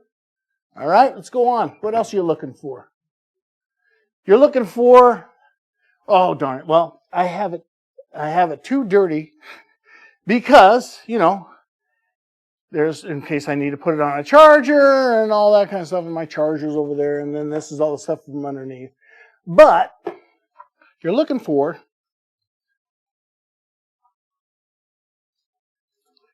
things like that. See that? It's a minor thing, but it's something. And if you look behind here, is it this side? I can't remember. Or the other side.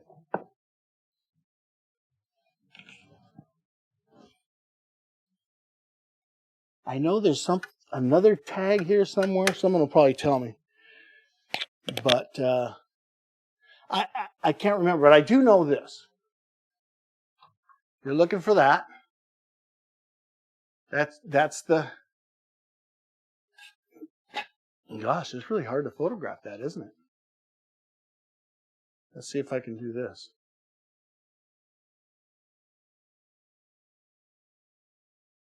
That lets you know that that's the original that came with the car. You're looking for that. It seems trivial, but it's important. What else are you looking for? Well, we'll see here in a second, I hope. You're looking for...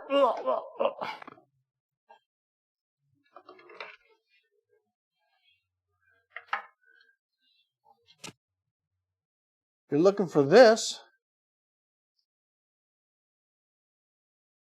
There'll be one on the driver's side and on the passenger side.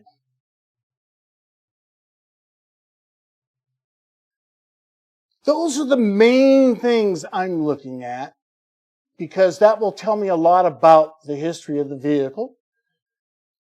But of course, we're looking for other things. But this is where you just can't.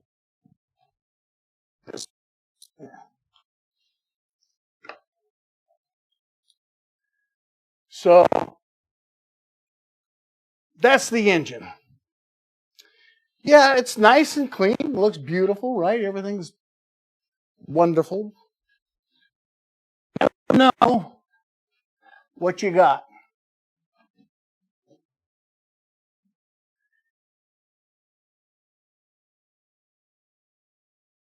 Of course, everyone knows what this is because you watch the entire build. That's a genuine Mercedes radiator. Yeah, I did a video on that because it's so expensive, I can't believe it. Everything on this vehicle is that expensive. That's a Graph water pump. All new sensors. You've seen me do that, test that. If I could see your chat, you guys are probably saying, oh, Tony, do that, do that, do that, do that. And I'm not. Because I'm stuck. Right?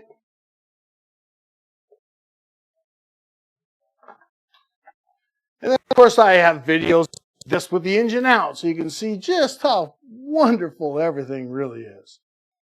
I don't think you're going to find a more meticulous Mercedes 560 SL out there. I don't care what the mileage is.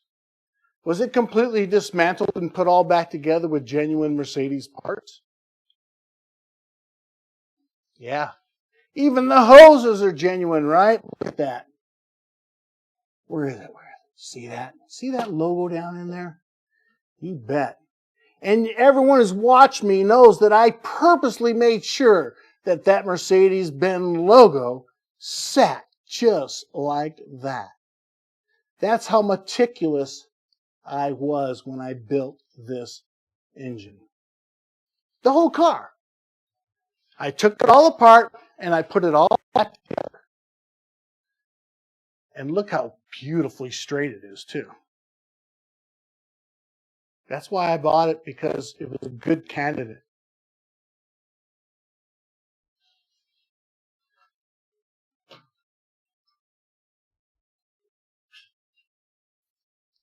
I'm going to get tangled up here, I know it. I'll show you more of what's going on here. Jeez. That's the hard part. I hate wires. I just hate them. But I don't have control over the wires. All right, let's this back.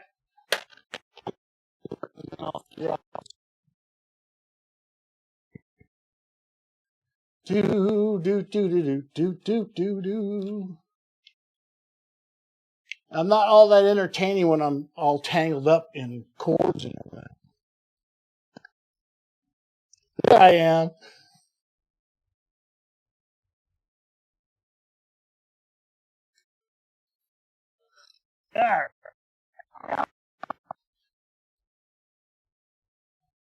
Not much at all.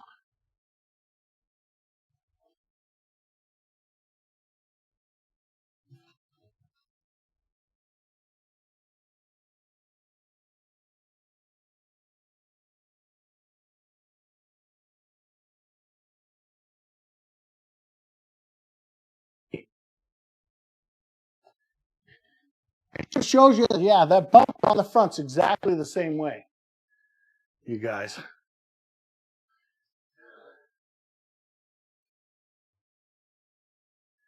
Yeah, so even there, if you put this magnet on that front bumper, it's not going to stick.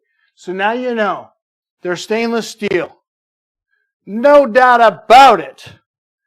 Well, I think I kind of showed you at least what I thought everyone wanted to know, or if anybody, those would be the things that I would want to know. I want to know how original is that vehicle, right?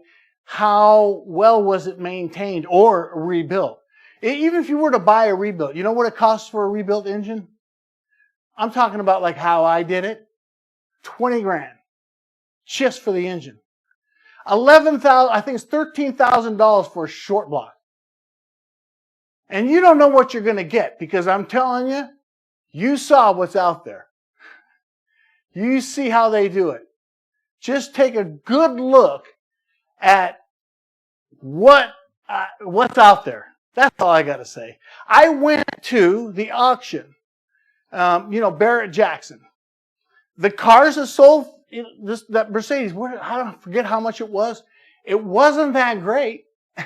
I don't know the sucker that bought that one, but just because it has 27,000 or whatever the heck it was, $50,000 that vehicle sold for it, but you're going to have to do everything I just did. That's exactly how it is. So, well, why don't you guys join me in the other room?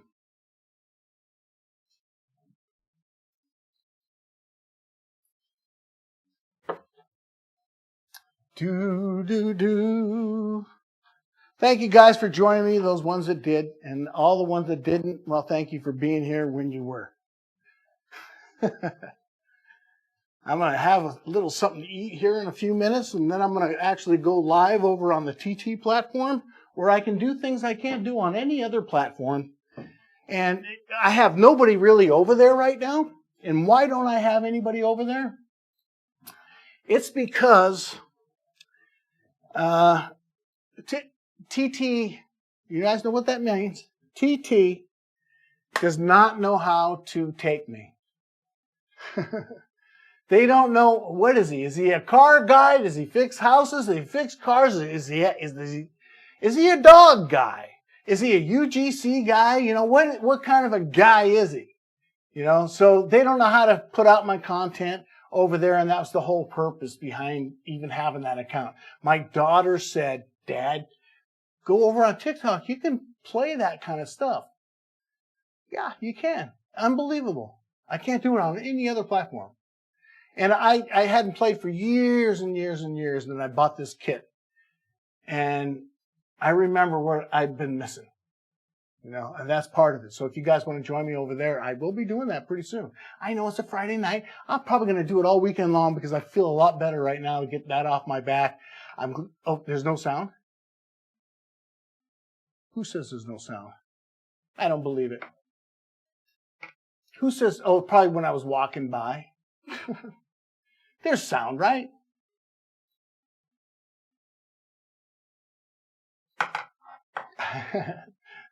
Thank you.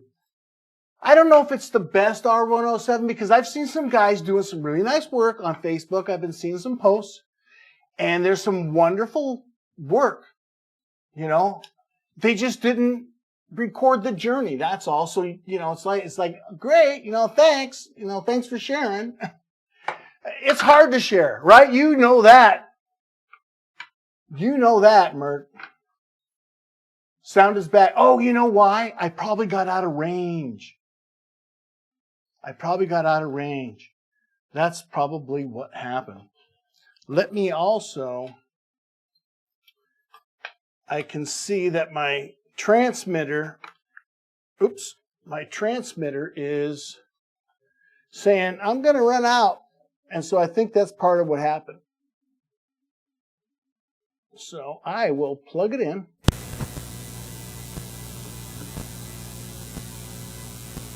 There we go. Let that thing charge up. Sorry about that. So I was talking all that time. I might want to do sound maybe a little bit differently if I'm going to be doing something like that. I can just have a different receiver over there, I guess. Ugh, I don't want to do it that way. But yeah, sorry about that. No sound. Well, you guys saw the video, right? I was just kind of showing you, just commenting. Yep, sorry about the sound not being there. Oh, when I was under the car, I probably even disconnected myself or something. or I was muffled like that.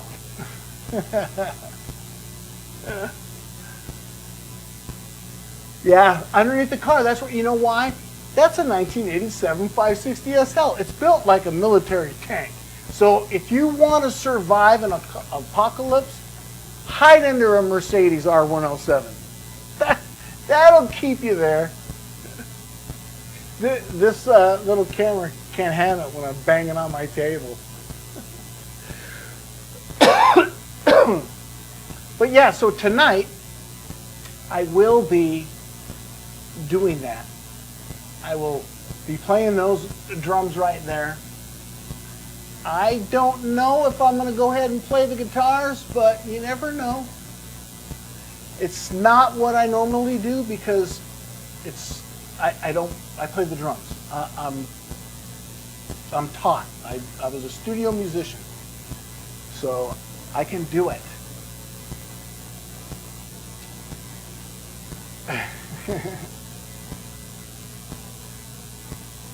Well, I'm glad everything's working right now. And as long as you guys got to see what I was talking about, you know, so when you're out there and you're looking at them and they want $25,000 or $30,000,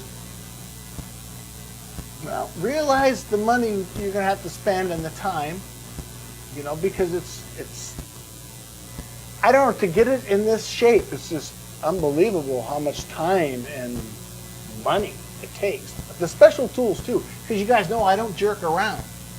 If I need a special tool, I buy it. I guess I don't have a camera over there, but you know, I've got engine pull. For what? To pull one engine? I could have rented one, right?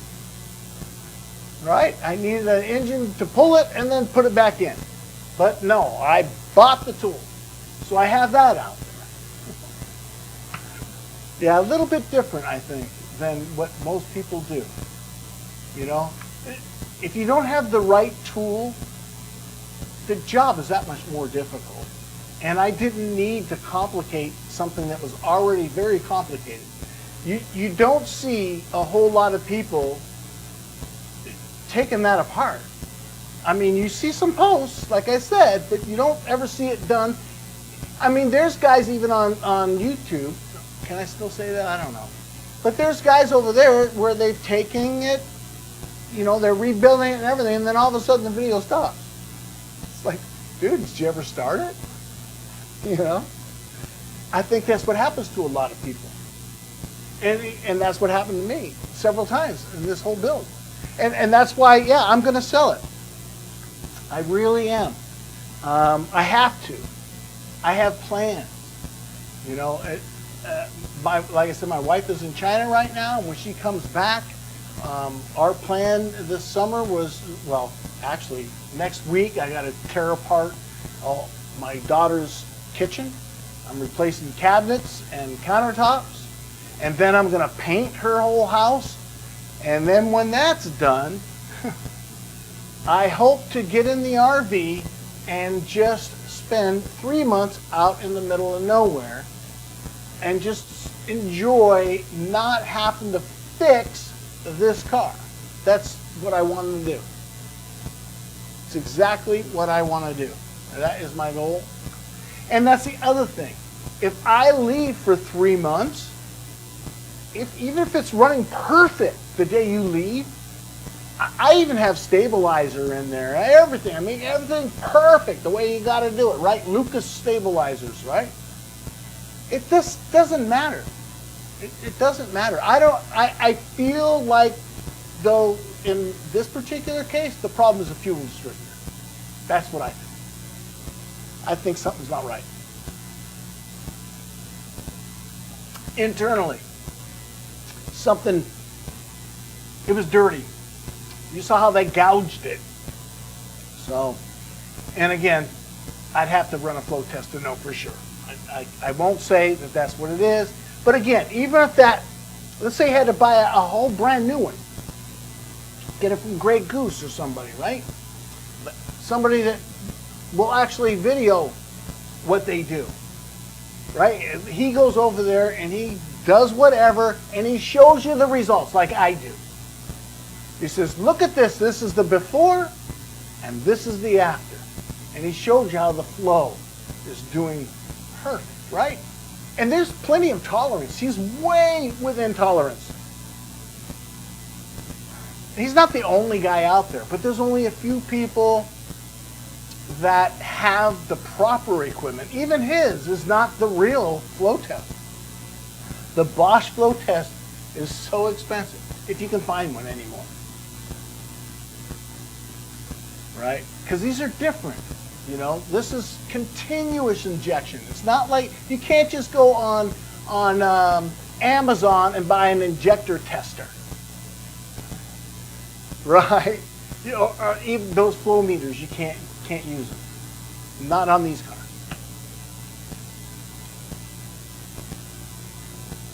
You're getting some background noise when I started to change my mic, yeah.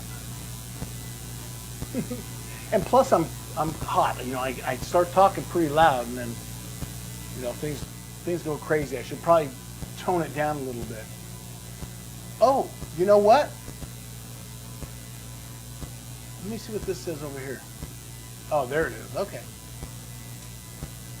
Studio over there, who cares about that? I'm gonna have to, you know what I'm gonna do? I'm just gonna say bye over there because there's nobody here. There's one person, Dave, Dab. Dude, I'm going to quit over here and I'll be coming back. But I'm going to be doing what I normally do over there, and that is probably play that if I still have the energy. I don't know. So I'm going to say bye to those people, end it. So then that's done. Cool. Now we can do whatever we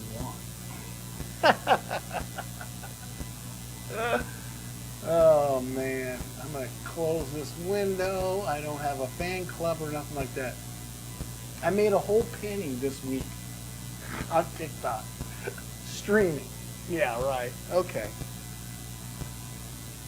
Oh, well, I'm glad I had someone to talk to because, like I said, my wife was in China. And, you know, it's just one thing after another. I have so many projects that I got to get done. So over there on TT, you know, I could probably say that now. Over there on TikTok, you can see all the other stuff I'm doing because I don't want to pollute my channel over here on the 560 SL. You know, it's an R107. I want to stay true to that. So I'm not posting any of that junk over there. But over on the TikTok side is kind of like my playground, you know, and like I say, I'm just using it as a dumping ground. Similar to how I started the YouTube channel. But when I got started with YouTube, I was so serious with the 560 SL. I really wanted subscribers and all that because I needed to have somebody push me. My wife wanted me to just get rid of it because, you know, she would like to have her husband back. She wanted me to just get rid of it. Don't go through this agony. Let's go on a trip. Let's enjoy life and all that. I says, nope, I don't want to sell this car the way it is. You know, it's not right. And so I wouldn't sell it. And then I took it all apart and put it all back together. And there's no way to make it perfect. So But yeah, that's what I'm going to do. I'm going to go ahead and get a little something to eat, take my dog outside, make sure she's good for the night, and get ready. And I'm going to bang on those because it is a Friday, right? So I can stay up all night. Again, my wife isn't here. And we're planning on doing some travel in Mexico in the fall. I really wanted to go down there for like 2 or 3 months. And having this vehicle, it doesn't fit my lifestyle anymore. But I think if somebody's interested, you know, all it takes is an offer before it goes up on the what do you call that? Bring a trailer. You know, because those are commissions and everything else. And all that kind of garbage will be spent. I'd rather have someone serious that actually knows what they're buying get my car. So that is the plan. That car right there. That one right there. It is a good car. It's just the way things are. It's difficult. Let me find this thing. Do-do-do-do.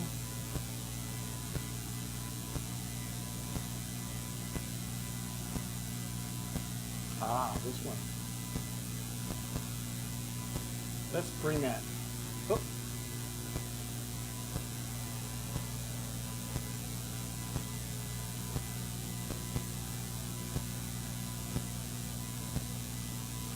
There's that.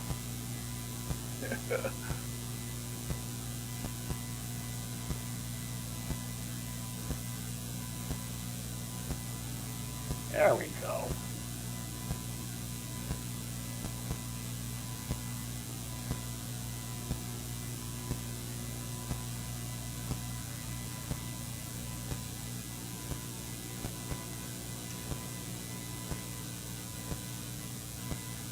All right, I think that that's cool for now. Thanks for joining me. I really do appreciate it. Like I say, I don't have any car guy friends, so it was nice to chat with those that have a similar interest. It's just I'm losing that interest, or I've lost it, I should say. All right, you guys, I want to say good night. Thank you for joining me.